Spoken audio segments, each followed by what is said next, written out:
We'll give everybody just a minute to join us and then we'll get started on Under the Liberty Tree.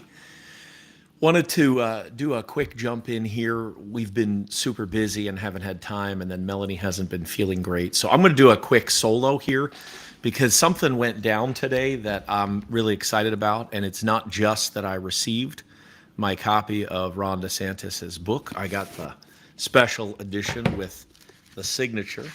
So I'm super excited about that. I don't know whether this shows up backwards or not, but I just want to comment on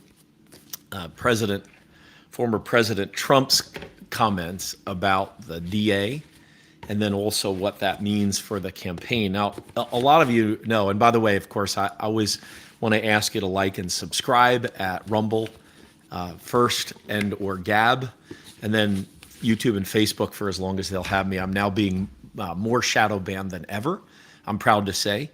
I'm very happy about that because I don't like fascists, and fascists don't like me. So that's cool by me. But I did want to ask you to go over, especially to Rumble, because we're trying to get to 25 subscribers so I can broadcast live there too, like I'm doing here on Facebook and YouTube, because they're not going to be here long. They're going to get rid of me because I continue to say things that don't fit the narrative, the agenda. But I wanted to, it's a little bit unusual for me because I actually wanted to come on and talk about the political campaign. But I always have to remind you that I have a very specific attitude towards how many days it has been since I have cared at all about the election. So here's the number of days since I've cared. It's 867 days. That's the number of days since the last election. And the reason I say that I don't care is that we don't have a system in place yet that we can reliably count on to have an accurate count. So whether it's DeSantis or Trump or any of the other candidates, Vivek Ramaswamy seems really good to me. I like a lot of what he's saying, although now he's sort of jumping into the fray with Trump and DeSantis.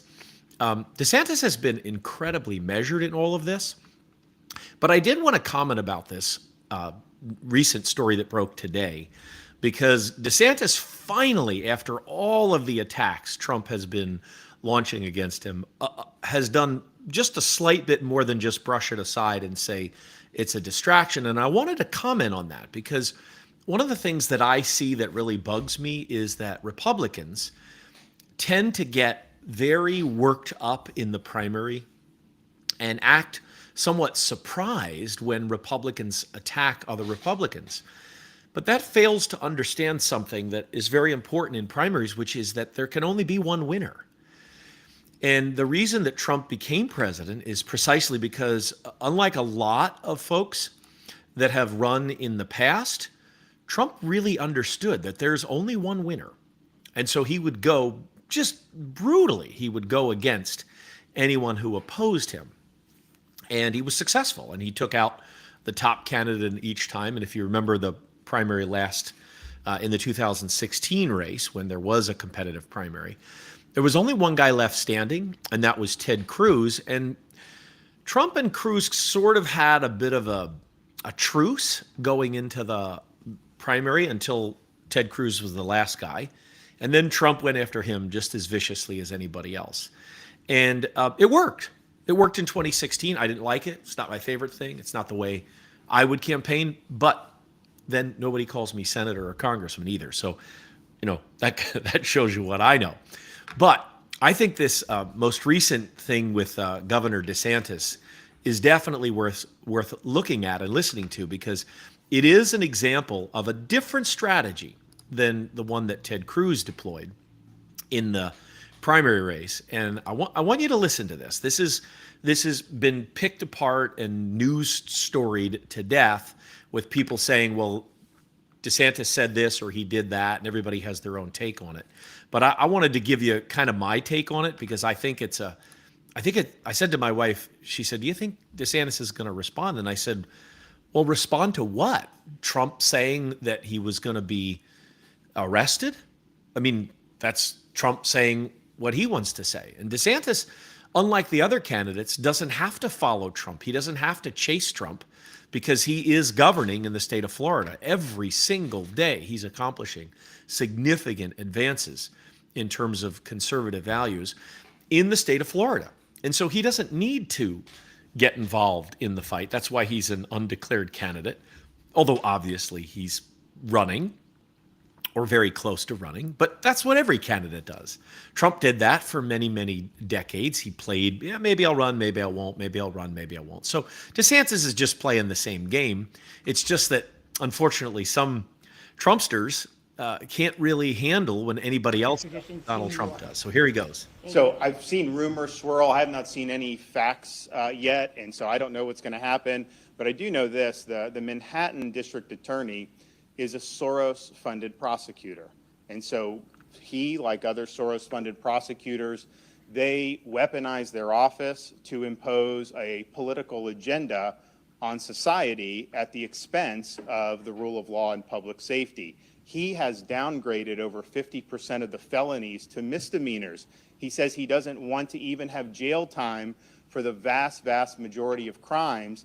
And what we've seen in Manhattan is we've seen the crime rate go up, and we've seen citizens become less safe. And so you're talking. All right, so hold on. I want you to note the timestamp here. You see that timestamp right there? 45 seconds. Now, one of the things that I have learned watching Ron DeSantis is he's a very, very disciplined politician. He understands the power of the clock, and he understands the power of the soundbite, and he's using it very effectively here. He spent 45 seconds at the beginning going after the DA, but he wasn't done. Talking about this situation with, and look, I don't know what goes into paying hush money to a porn star to secure silence over some type of alleged affair. I can't speak to that. But what I can speak to is that if you have a prosecutor who is ignoring crimes happening every single day in his jurisdiction, and he chooses to go back many, many years ago. Notice that was just a short little blip there. It was hardly even there, but he knew exactly how to drop that to put in place the soundbite that he wanted. Now, the folks who are on Trump's side, the loyalists, I get it. Trump's your man. He's the greatest. He's the best. But Ron DeSantis is simply deploying a strategy that Donald Trump used to great effect. But I'd suggest to you that you'd consider that maybe DeSantis is better at this than Trump. That Trump is very good at this. He's very good at the attack.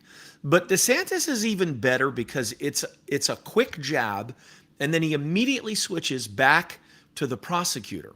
And look, everybody's saying, well, this is it. We're done with Ron DeSantis. I'll never vote for him. And maybe some Trumpsters will. But I find it very hard to believe that most people who are loyal to Trump will not vote for Ron DeSantis if he wins and he's running against Joe Biden or Kamala Harris. The election, the primaries are a full year away. And lots of other stuff will be said and done before then. But it's so funny to me that people are attacking Ron DeSantis for being cowardly because he won't take on Donald Trump. And then when he does, they cry and whine because, oh my goodness, why is he going after Trump? We don't need division. Donald Trump is the author of division. Here's the rest. To try to use something about porn star hush money payments, that's an example of pursuing a political agenda and weaponizing the office. And I think that's so he weaves the two together. First, he starts with going after the DA. Then he takes a swipe at Trump, and now he's weaving the two together. And I know you're going to say he's disloyal, blah, blah, blah. Oh, come on. Grow up. Donald Trump does exactly the same thing. Here's more. Fundamentally wrong.